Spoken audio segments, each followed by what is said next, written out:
আজকে আলোচনা করব বিক্রয় চুক্তি নিয়ে, অর্থাৎ যেটাকে আমরা বায়নানামা দলিল বলি। সাধারণত আমরা কারো কাছ থেকে সম্পত্তি ক্রয়ের সময় প্রথমত কিছু টাকা দিয়ে একটি বিক্রয় চুক্তি করি। এই চুক্তিকে আমরা সাধারণত বায়নানামা বলে থাকি। এই বায়নানামায় আপনাকে অবশ্যই রেজিস্ট্রি করে নিতে হবে। বায়নানামা যদি আপনি রেজিস্ট্রি করে না নেন, সেই ক্ষেত্রে ওই যদি আনরেজিস্টার কোনো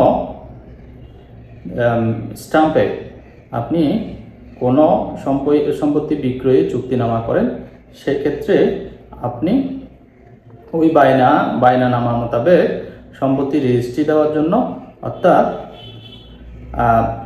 আইনত যে প্রক্রিয়া আছে রেজিস্ট্রি বায়না দিয়ে আপনি মামলা করলে যে আপনার সাথে বিক্রয় চুক্তি করেছে, অর্থাৎ বিক্রেতা আপনাকে জমিটি রেজিস্ট্রি করে দিতে বাধ্য থাকবে। এই ক্ষেত্রে আপনি যদি আনরেজিস্ট্রি কোনো স্টাম্পে বায়নানামা সম্পাদন করেন, সেই ক্ষেত্রে আপনি আইনের এই সুফলটি পাবেন না। কিন্তু এই ক্ষেত্রেও আপনার কিছু প্রতিকার আছে।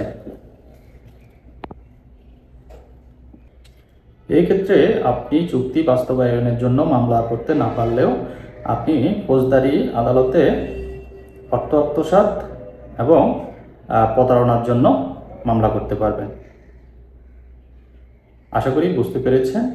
যদি আপনারা কোনো সম্পত্তি বিক্রয়ের চুক্তি করেন, সেই ক্ষেত্রে আপনি অবশ্যই রেজিস্ট্রি করে নেবেন। অন্যথায় আপনি ওই চুক্তি বাস্তবায়নের জন্য আদালতে মামলা করতে পারবেন না। আপনি প্রতারণার জন্য আদালতে মামলা করতে পারবেন।